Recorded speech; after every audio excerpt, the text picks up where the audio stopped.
Mais uma vez, nosso boa noite, nosso abraço fraterno a todos. Que Jesus, o Mestre amantíssimo, ampare a todos nós e nos dê a sua paz. Bem, hoje nós iremos falar, como foi dito, de um tema importante, nossa opinião, porque trata-se da vivência mediúnica. Certamente, nossos irmãos devem ter ouvido muitos médiuns, muitos palestrantes falar da parte técnica da mediunidade. Mas nós iremos falar de um elemento da mediunidade muito importante, que é a vida do médium. Como a mediunidade se insere na vida do médium, a vivência mediúnica, o dia a dia do médium, as suas sensações, as suas emoções, a maneira como ele encara os trabalhos mediúnicos é muito importante, porque todos nós, conforme disse o Livro dos Espíritos, conforme está escrito nas obras da codificação, todos nós somos médiuns, variando naturalmente a graduação, o tipo de tarefa a se desempenhar na reencarnação, em nossos compromissos reencarnatórios. Todos nós temos um grau de sensibilidade. Viemos da vida espiritual e é natural que tenhamos uma ligação psíquica da casa da qual viemos. Então, os pilares da doutrina espírita, como a crença em Deus, na imortalidade da alma, na reencarnação, na pluralidade dos mundos habitados, a mediunidade é um dos pontos fundamentais da doutrina espírita, porque fala da comunicabilidade dos espíritos com a Terra. Nós sabemos que a mediunidade ela se reveste de uma grande importância e ela pode se tornar extremamente consoladora se for uma mediunidade equilibrada, disciplinada e principalmente estudada. Nós sempre temos em mente que o estudo é a segurança do médium. Através do estudo, nós conseguimos aprimorar nossos passos nesta tarefa tão importante para a vida de todos nós. Às vezes, o indivíduo utiliza a mediunidade sem o saber. Daremos um exemplo. Quando pensamos em alguém e, de repente, essa pessoa aparece, estamos utilizando a mediunidade, estamos captando as ondas mentais. Se nós entramos em um espaço vazio e sentimos alguma presença, estamos também utilizando a mediunidade. Allan Kardec classificou esse tipo de mediunidade como a mediunidade impressionável, aquela que sente a presença sem necessariamente ver ou ouvir, mas sabe que ali existe uma presença. Um parente que te olha, por exemplo, uma mãe, quando o filho se adentra dentro de casa, somente ao olhá-lo sabe se ele está bem ou se não está bem, se tem um problema ou se não tem um problema. E aquela voz interior que fala aos indivíduos pelas vias intuitivas, de modo que as pessoas utilizam a mediunidade sem perceber, muitas vezes. Sempre fez parte da história humana, em todos os níveis da história, sempre teve a questão da comunicabilidade dos espíritos, da sensibilidade mediúnica. Mas Allan Kardec teve a gigantesca tarefa de direcionar realmente a verdadeira finalidade da mediunidade. A mediunidade pode ser um instrumento de consolação, é também um instrumento de autorrealização para o médium, no caso, é também um instrumento de aprimoramento, e também os espíritos se utilizam para poder se comunicar de uma maneira um pouquinho mais direta com a Terra. Eu disse um pouco porque as comunicações ainda são muito imperfeitas, porque os médiuns ainda são bastante imperfeitos ainda. Quizá no futuro nós tenhamos a preparação espiritual suficiente para termos uma sensibilidade mediúnica mais aprimorada, a exemplo, por exemplo, de Francisco Cândido Xavier, que dava a todos nós um exemplo não só de mediunidade, tratava-se de uma enciclopédia mediúnica, mas também como homem de bem que era. Seu exemplo como homem e seu exemplo como médium. O médium se refletia no homem e o homem se refletia no médium, dando uma visão perfeitamente equilibrada da função da sensibilidade do médium como deve ser. Agora, uma questão importante para todos nós entendermos é como o médium deve agir para poder ter equilíbrio em seu trabalho. Nós todos observamos que estamos em um mar mediúnico, um mar vibratório, aliás. Nós estamos cercados de vibrações variadas, e essas vibrações são vibrações que chegam até o médium, que tem uma sensibilidade um pouco mais acurada, das formas mais radicalizadas possíveis. Então, o médium tem que evangelizar o seu coração. Quando ele evangeliza seu coração, quando ele se aprimora dentro da medicação maravilhosa do Evangelho, que vem de remir os nossos equívocos da alma, equívocos esses que vêm de tendências longínquas ou vêm de agora, e que, sem dúvida, criam barreiras para a nossa evolução. Quando o médium estuda o Evangelho e se aprimora no Evangelho, ele cria em torno de si uma psicosfera positiva, fazendo com que os benfeitores espirituais, que querem o bem da humanidade, são espíritos de pessoas de bem desencarnadas, possam se aproximar e realizar com aquele médium que empresta o seu veículo físico para que o espírito possa exercer determinado tipo de trabalho. Trabalhos esses que podem ser variados, não é? Desde o trabalho da fluidoterapia, a psicofonia, efeitos físicos, trabalhos voltados à saúde. Existem tantos trabalhos que os espíritos podem realizar através da mediunidade. Mas quando se evangeliza o coração, o médium começa a entrar em um padrão de pensamento muito interessante. Começa a perceber que ele não trabalha para os homens da terra, nem para as homenagens do mundo. Começa a perceber que, diante dos caminhos que se apresentam, que nem sempre são caminhos tão fáceis, é Jesus que é a finalidade. O médium trabalha para Jesus e que permite com que ele tenha esta questão da mediunidade em si, servindo para seu próprio aprimoramento, inclusive. Porque mediunidade é vida na própria vida. Nós, todos que estamos na seara mediúnica, sabemos das dificuldades.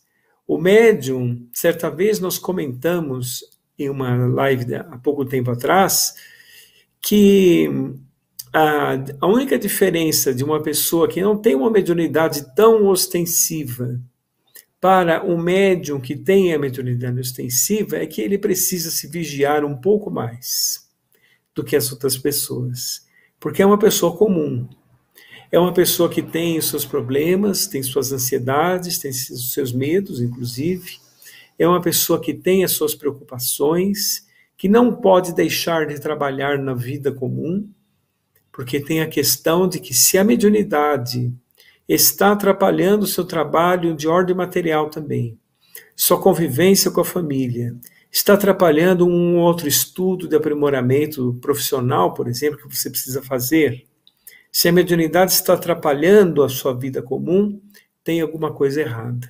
É preciso regular, é preciso equacionar os horários da forma correta para que a vida ela seja equilibrada em todos os sentidos, tanto na prática mediúnica quanto na prática da vida comum. Então, a questão da mediunidade deve ser olhada com muita seriedade. Muitas pessoas se adentram à casa espírita, estudam o livro dos médiuns e outros cursos da casa, e vão para o desenvolvimento mediúnico. Certamente, a espiritualidade irá apresentar alguns quadros de dor, alguns quadros de angústia, para que o médium seja aprimorado no instrumento que ele elegeu para si mesmo. Ele elegeu para si mesmo ser um instrumento da espiritualidade. Então tem que ter a consciência de que vai deixar, por exemplo, em determinado horário, o conforto, a segurança da sua família, da sua casa, para se encontrar com a dor. E muitas vezes esta tarefa exige de nós bastante tolerância e paciência, bastante aprimoramento de nossos sentidos morais. Por isso que o Evangelho é um importante instrumento de aprimoramento. Através do Evangelho nós vamos perceber que as vicissitudes que aparecem na tarefa não devem ser motivos para desistência. Lembra-se do Evangelho quando diz a questão dos bons espíritas e dos maus espíritas. Gostaria apenas de lembrar esse capítulo, abrindo um parênteses, para nós meditarmos a respeito disso. Lá diz, primeiramente no primeiro parágrafo, uma questão muito importante. Os bons espíritas são o reflexo do subtítulo anterior. Subtítulo anterior, o homem de bem. Então o espírita tem que se concentrar a cada dia para se tornar um homem de bem. Porque ele conhece as leis de causa e efeito. Ele sabe que o que ele plantar agora, ele vai colher nesta encarnação e nas próximas. Ele sabe a responsabilidade com as vidas que aparecem à nossa frente. E que se nós olharmos essas vidas com os olhos da fé, elas tornam-se mensagens vivas para o nosso aprimoramento espiritual. Ele tem todos os elementos dentro da doutrina espírita para exercitar os seus sentidos morais para se tornar um homem de bem.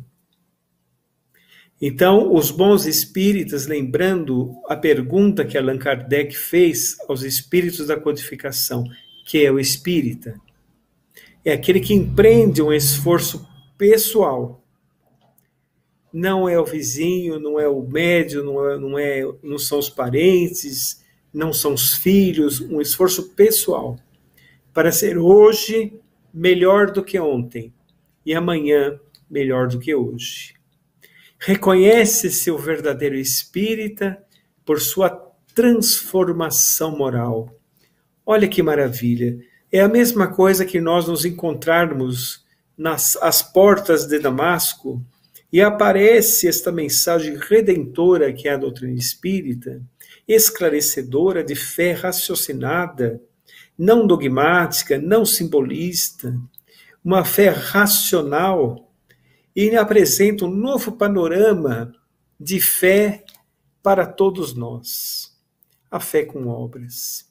Então os bons espíritas devem se esforçar para se tornar homens e mulheres de bem, para que ele consiga exemplificar o cristianismo redivivo, que é a própria doutrina espírita. Porque certa vez Emmanuel, conversando com Chico Xavier, relatou que quando uma pessoa se adentra à casa espírita, a primeira coisa que ele observa é se o espiritismo está de acordo com aquilo que ele está acreditando no momento, ou que ele acredita.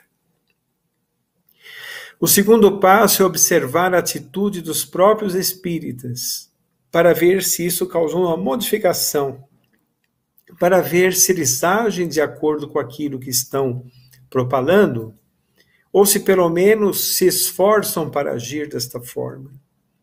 Evidentemente, a natureza não dá saltos. A natureza, nós não mudamos de uma hora para outra. São exercícios mesmo que nós deveremos colocar em nosso viver para que nós possamos melhorar a cada dia. exercícios de perdão, exercícios de tolerância, exercícios de humildade, não é? Para que nós possamos crescer através do nosso esforço. E crescendo através do nosso esforço, seremos bons espíritas. E sendo bons espíritas, seremos homens de bem. E sendo homens de bem, nós estaremos com o coração feliz, aonde quer que estejamos, fazendo o que estivermos fazendo, porque nossas atitudes não serão mais imediatistas. Nós não buscaremos mais respostas prontas e poderemos, então, ter uma fé mais amadurecida, uma fé mais racional em nós. Bons espíritas. Em seguida, nesse subtítulo, fala os maus espíritas. Então, a descrição dos espíritos da codificação é muito interessante. Apegam-se muito aos fenômenos. A parte do Evangelho causa-lhes sono. Está escrito lá no Evangelho, não sou eu que estou falando. De modo que a parte moral para eles é secundário. É algo assim que não lhes cabe no coração. Então eles deixam de lado e se apegam ao fenômeno.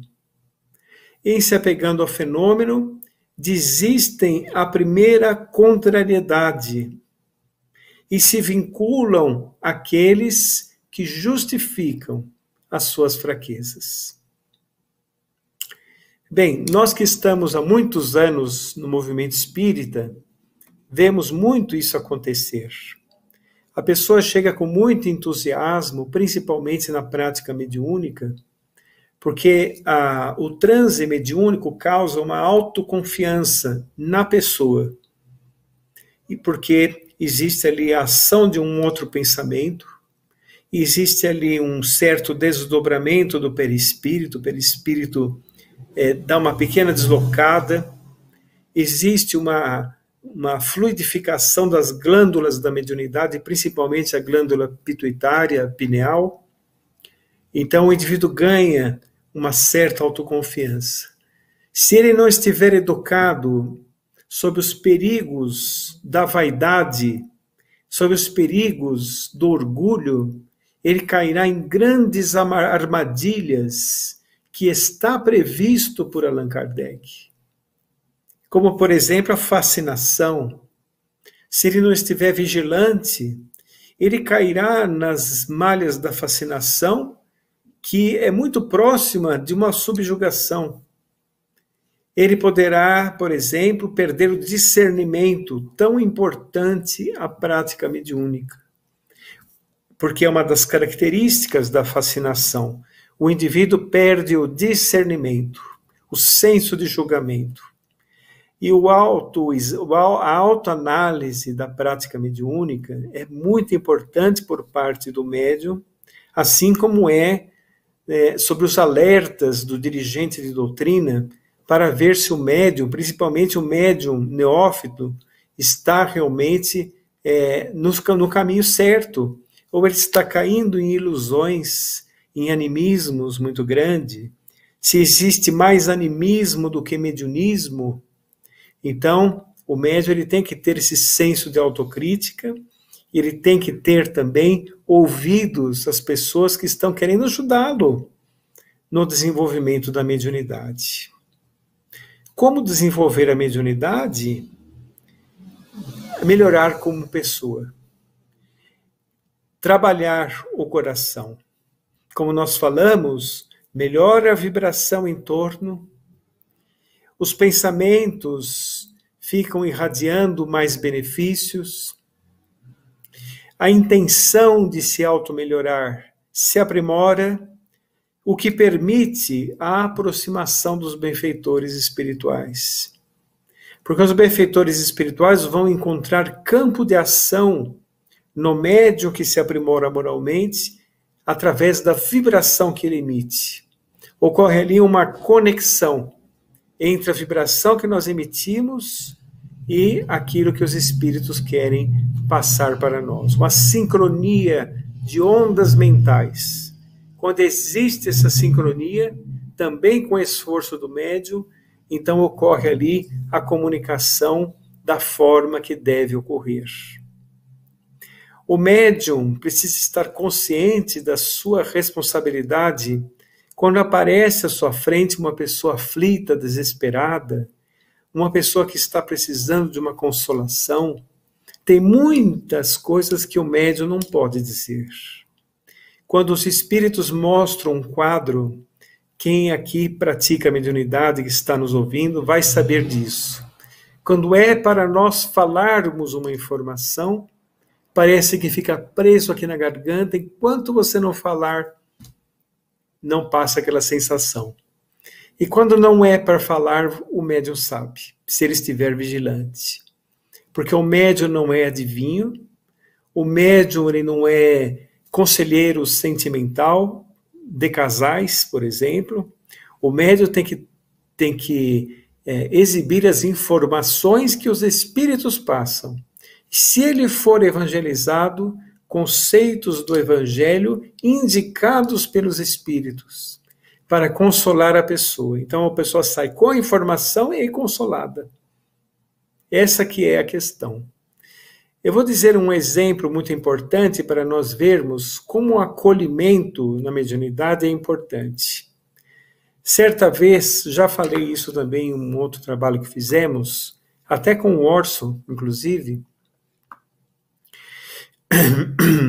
que dizia o seguinte: Chico Xavier, certa vez, estava recebendo uma mensagem,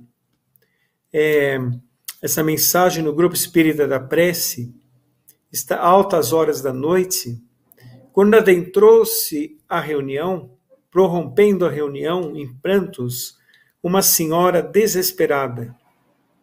Chico calmamente parou a psicografia e ficou em silêncio ouvindo a senhora. A senhora havia perdido 4 filhos em um único acidente. Aí as pessoas pensaram assim, mas meu Deus, o que o Chico vai dizer para essa pessoa? Será que ele vai dizer o que nós espíritas falamos sempre, que a morte não existe, que ela não deve chorar, que ela deve se acalmar? Como falar assim para uma pessoa que passou por uma dor tão grande? Chico levantou-se, abraçou a senhora e chorou com ela.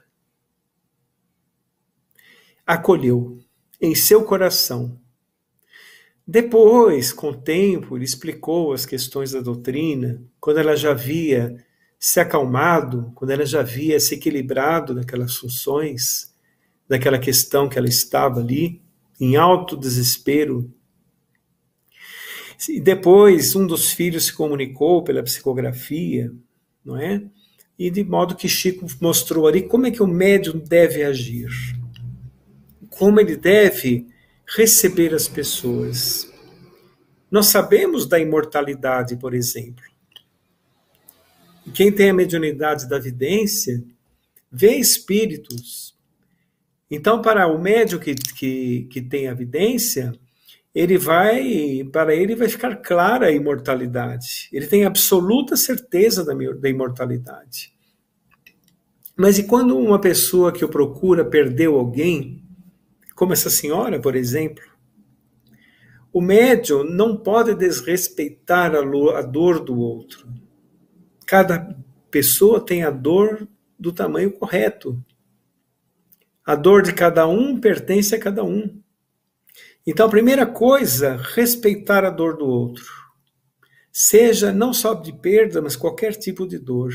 Para depois abrir o canal mediúnico, a inspiração do alto, e poder realmente envolver aquela pessoa no amor vindo das esferas espirituais. O médium aí estará trabalhando, como disse o Livro dos Médiuns, como aquele violino afinado, em que o músico vai poder desempenhar a sua técnica como deve. Se formos um violino desafinado, faltando cordas, os espíritos não conseguirão atuar da maneira correta através de nós. Então, a mediunidade, meus irmãos, depende muito de ética, ética moral. O médium não deve se vincular a fantasias, deve estudar para a segurança de si mesmo. Não é necessário fazer gestos assim que mostram um misticismo muito grande, porque a doutrina espírita veio desmistificar a mediunidade e desmistificar a figura do médium. O médium é uma pessoa comum que tem mediunidade, mais ostensiva, e ele poderá atuar da maneira correta. Caso ele caia nessas armadilhas vindas da sua própria improcedência, porque a mediunidade é um canal de sensibilidade aberto, Allan Kardec, em um livro dos médiuns, fez um capítulo especial a respeito das obsessões na mediunidade. E realmente, as obsessões na mediunidade são muito perigosas. Por exemplo, uma pessoa, um médium psicofônico que trabalha com outros médiuns psicofônicos. Ele vai à reunião de desobsessão. A reunião de desobsessão é uma reunião extremamente séria, extremamente importante também. Mas vamos imaginar, os espíritos estão ali nas zonas inferiores, ou então estão perdidos pela crosta terrena, e os benfeitores espirituais, os socorristas, vão até lá e socorrem aquele espírito que já abriu uma certa condição para ser socorrido. Ele já deu uma certa condição para ser socorrido. Então eles recolhem aquele espírito amorosamente.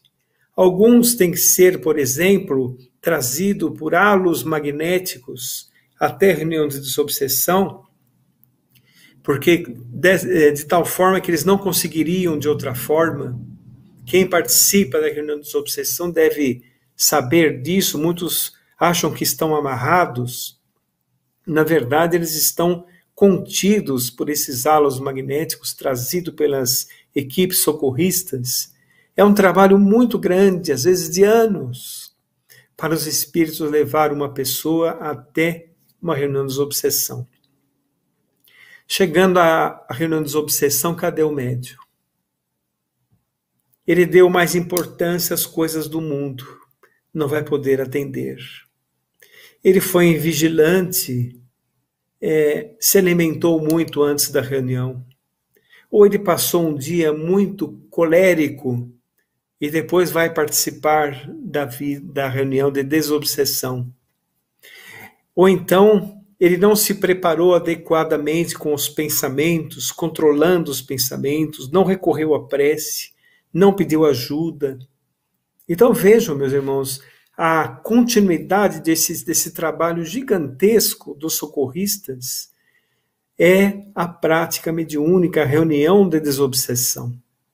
Já vi casas, por exemplo, que por terem uma reunião de desobsessão completamente desequilibrada, a casa inteira ficou desequilibrada. É por ali que se abriu uma janela para os planos inferiores perturbarem a casa inteira. Olha que interessante. Então, nós temos que nos compenetrar que mediunidade não é brincadeira, não é por curiosidade. O médium caminha sobre a terra tendo que entender que não é para todas as pessoas que ele pode falar a respeito disso. Ele vê coisas que ninguém vê, ele ouve coisas que ninguém ouve, ele sente coisas que ninguém sente. Porque a mediunidade também tem que fazer bem. Se a mediunidade está fazendo mal, também tem algo errado.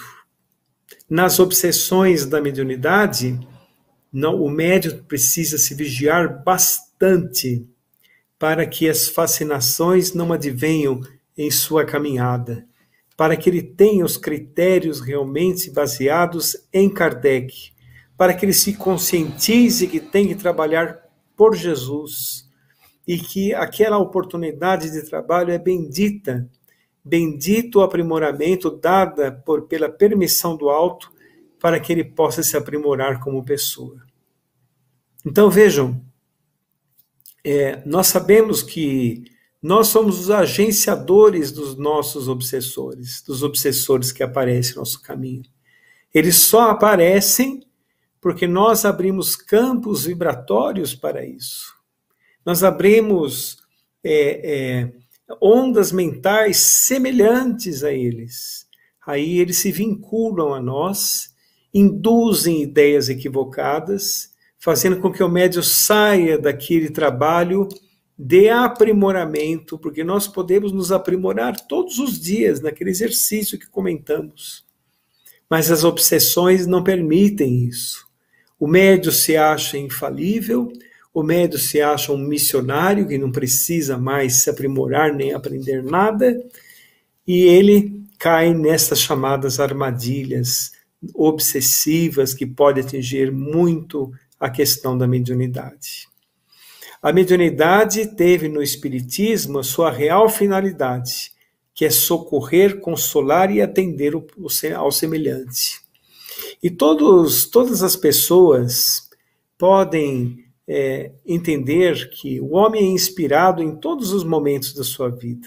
Desde um compositor que faz uma música, até um escritor comum que escreve um livro, uma matéria, ele pode escrever uma matéria completamente desequilibrada, como ele pode escrever uma matéria que traz progresso e traz alegria às pessoas, traz consolação. Ele pode. E o médium, como está realmente trabalhando na seara da mediunidade, tem que se compenetrar que a sua responsabilidade sobre os seus atos mediúnicos é total. Ele é o instrumento mediúnico. Através dele, os espíritos, porventura, podem se manifestar, podem dar um recado, podem também desenvolver o indivíduo como trabalhador que é. Agora, o início da mediunidade tem que ser também muito observado. Hoje em dia nós não temos mais aquela mediunidade como na época de Kardec, existia muito efeito físico. Temos ainda, mas muito raro. Hoje nós estamos aqui no final de um ciclo planetário, nós observamos mais mediunidades de efeitos inteligentes, psicofonia, psicografia, não é? Mediunidades de inspiração, conscientes, semiconscientes, inconscientes já são mais raras hoje em dia, para que o médium tenha realmente as rédeas das manifestações. Há pouco tempo, 50 anos, 60 anos, existia muitas mediunidades inconscientes. E por ser inconsciente, uma desobsessão, por exemplo, era muito difícil. Muitas vezes tinha que se amarrar o médium para que o médium não se machucasse. Hoje em dia não, hoje em dia as comunicações já são semiconscientes. E por serem semiconscientes, o médium tem sim controle daquilo que está se manifestando. Ele pode controlar sim. Ele é mais dono do seu interior. E o médium, no início, ele tem aquela dúvida: será que isso que aconteceu é meu? Ou será que isso é uma manifestação mediúnica? Essa é uma dúvida que tem duas vertentes. Ela é positiva, porque o médium ele realmente precisa ter um senso de autocrítica, um senso de autocrítica saudável, nada que o deprecie, nada que o desestimule. Mas o médium tem que ter esse senso de autocrítica, e ele também é negativo porque pode servir como uma barreira, né? Pode servir como uma barreira de manifestação. Eu diria que só o tempo vai fazendo com que ele perceba o que é dele e o que é da vida espiritual.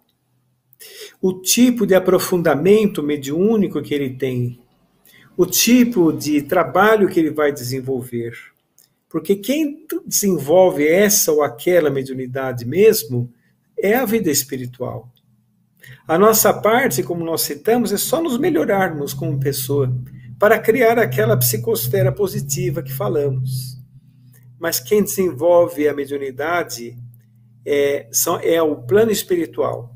É claro, com o nosso esforço, com a nossa frequência, as reuniões, com a nossa disciplina, não é? Nós damos os elementos, mas o tipo de mediunidade que desenvolve é a vida espiritual. Por experiência própria, aqui nós sabemos que a mediunidade ela vai mudando através do tempo, de acordo com a tarefa que você abraça.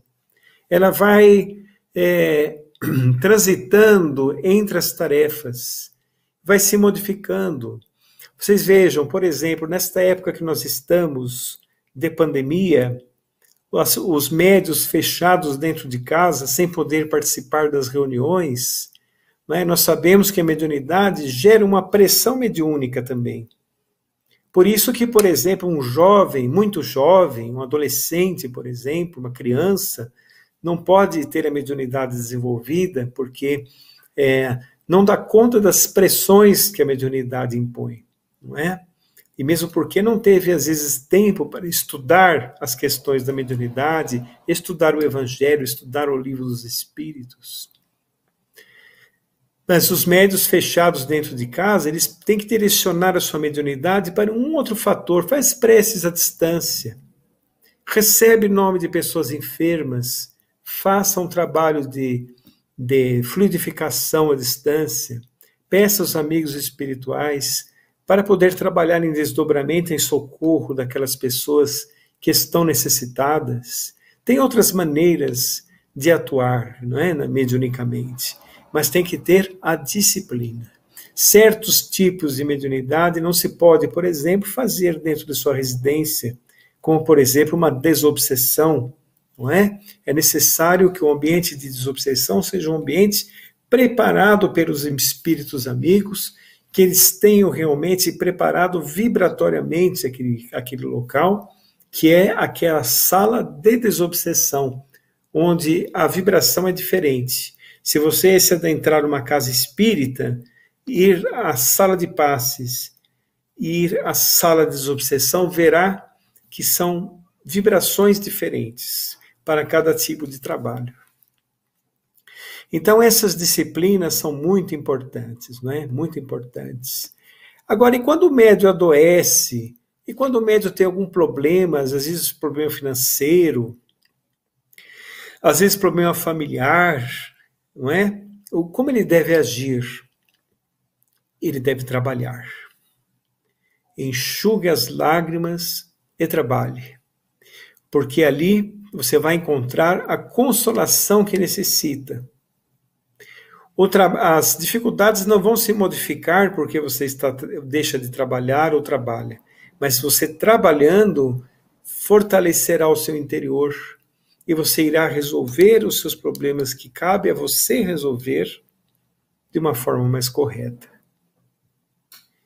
Eu me lembro sempre, nós estávamos falando aqui de Francisco Cândido Xavier, certa vez perguntaram para o Chico, tem inclusive na internet muito essa gravação, que perguntaram assim, Chico, por que você tem companhia de Bezerra de Menezes, de Emmanuel, de Sheila, de Meimei? Por que você está tão doente, Chico? Eles não te auxiliam? E Chico respondeu assim, eu ficaria com vergonha de chegar ao mundo espiritual e dizer que eu não passei nada. O médium não tem privilégios. Ele passa aquilo que qualquer pessoa passa. E tem que dar testemunho da sua ação junto à espiritualidade, junto aos espíritos. Olha que beleza. O médium não tem privilégios. E realmente isso. Mediunidade não exime, ele até completou dizendo assim, o que eu tenho é perfeitamente comum a uma pessoa que já está octogenária. Na ocasião ele estava octogenário, que é o desgaste do corpo físico. Chico, além dos trabalhos pesados profissionais que teve, trabalhou arduamente, né, utilizando o seu vaso físico de uma maneira que talvez nós não conseguiríamos. Nós sabemos de relatos, por exemplo, de Chico, que tinha as reuniões de psicografia que começavam às 7 da noite, que se estendia madrugada fora até 4, 5 horas da manhã, e tinha essa reunião de segunda, sexta e sábado. Conversando certa vez com um amigo nosso lá de Uberaba, do Grupo Espírita da Prece, fazíamos de vez em quando evangelho ali,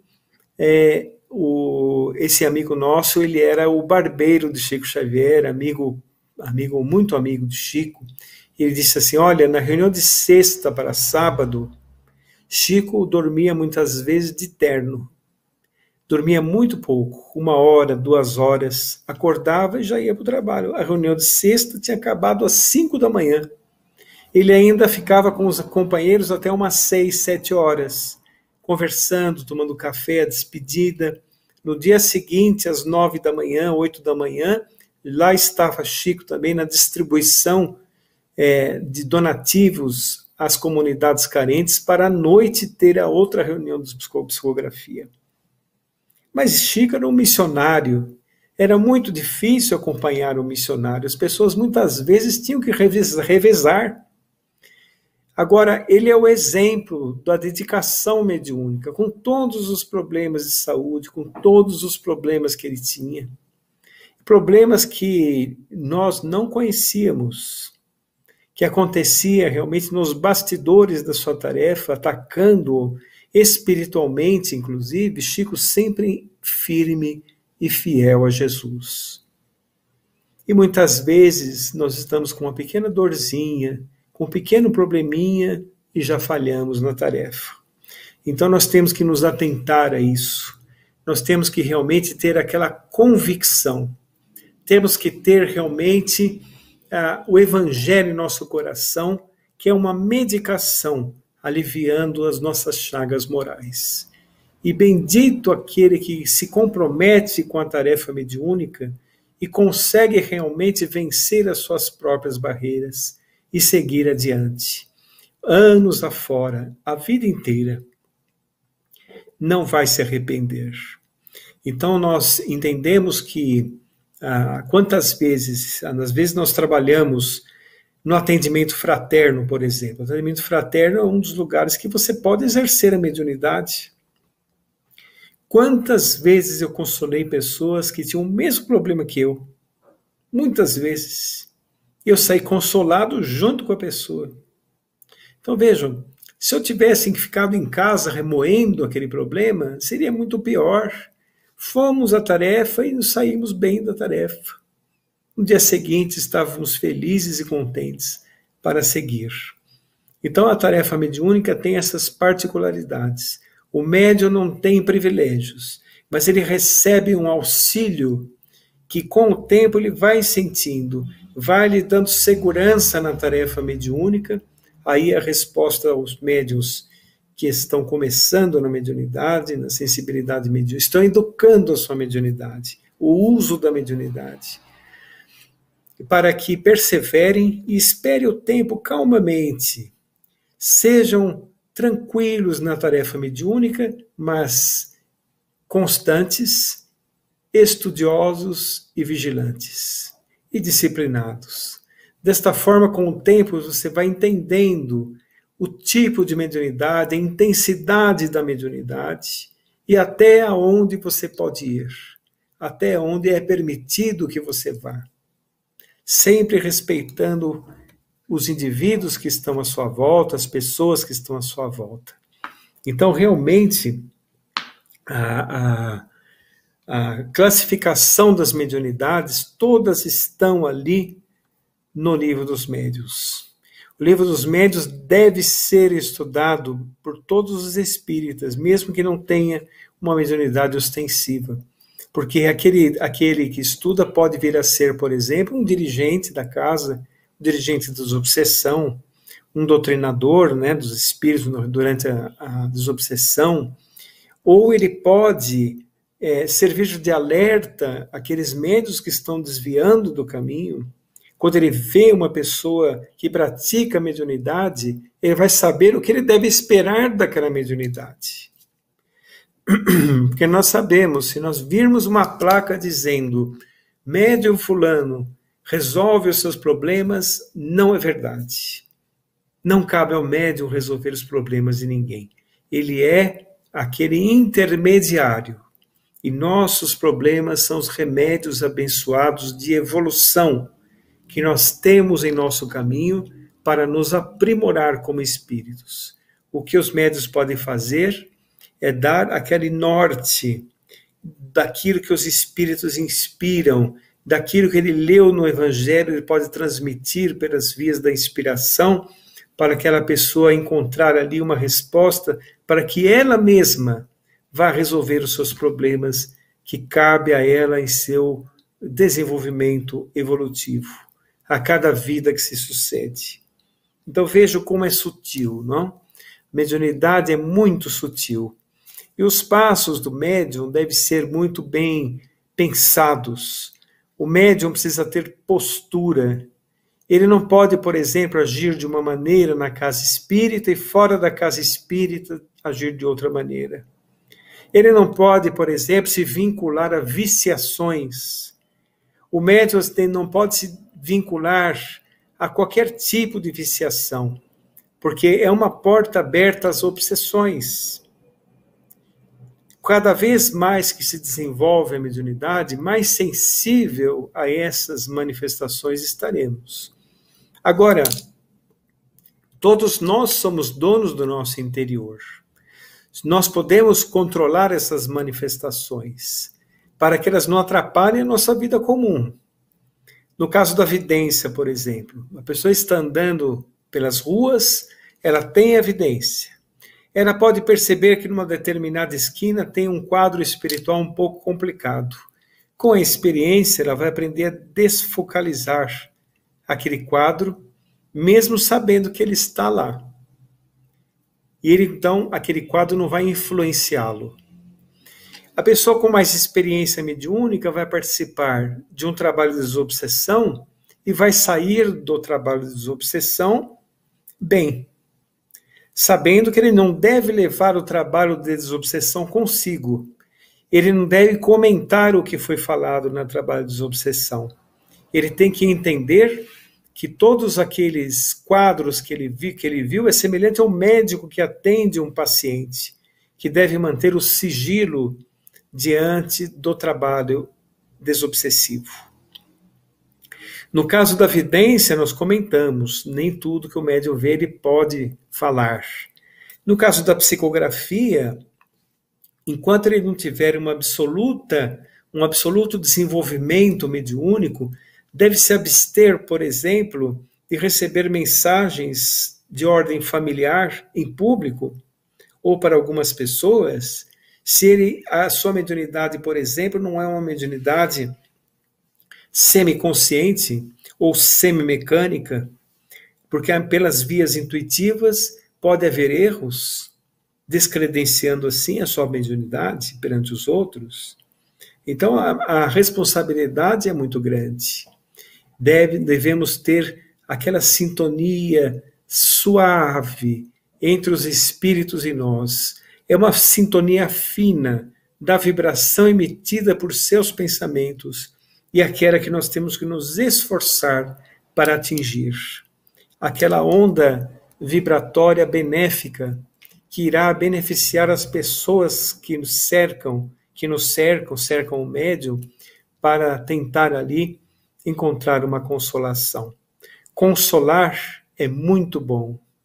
Consolar é um remédio para a nossa própria alma, porque nós também seremos consolados. Às vezes, o médium é consolado não por um problema que ele expõe, às vezes um problema lá profundo do seu ser, que quando no trabalho mediúnico ele se vê fortalecido para resolver. Então, através da mediunidade podemos realmente examinar cautelosamente as questões espirituais nossas e dos outros também. Eu gostaria então de encerrar esta palestra, que é onde nós falamos um pouco de vivência mediúnica. A vivência mediúnica são aqueles passos do dia a dia do médium, do dia a dia de trabalho mediúnico. um dos pilares principais da doutrina espírita. Gostaria de encerrar com uma prece recebida por Francisco Cândido Xavier, do espírito de José Silvério Horta, que fala um pouco do mundo que vivemos e da forma que nós devemos caminhar sobre a terra. Pai nosso que estais nos céus, na luz dos sóis infinitos, Pai de todos os aflitos deste mundo de escarcéus, santificado seja o teu nome sublime, que em todo o universo exprime ternura, concórdia e amor. Venha a nós o teu reino de bondade, de paz, de claridade, na estrada da redenção. Cumpra-se seu mandamento, que não vacila nem erra, nos céus como em toda a terra, de lutas e sofrimento. Livra-nos de todo mal, dá-nos o pão no caminho, feito na luz do carinho do pão espiritual. Perdoa-nos nossos débitos tenebrosos, de passados escabrosos, de iniquidade e de dor. Auxilia-nos nos sentimentos cristãos a amarmos aos nossos irmãos que ainda vivem longe do bem. E com a proteção de Jesus, livra a nossa alma do erro deste mundo de desterro, ainda distante de vossa luz. Que a nossa ideal igreja seja o altar da caridade, onde se faça a vontade de teu bendito amor. Muita paz a todos, fiquem com Deus.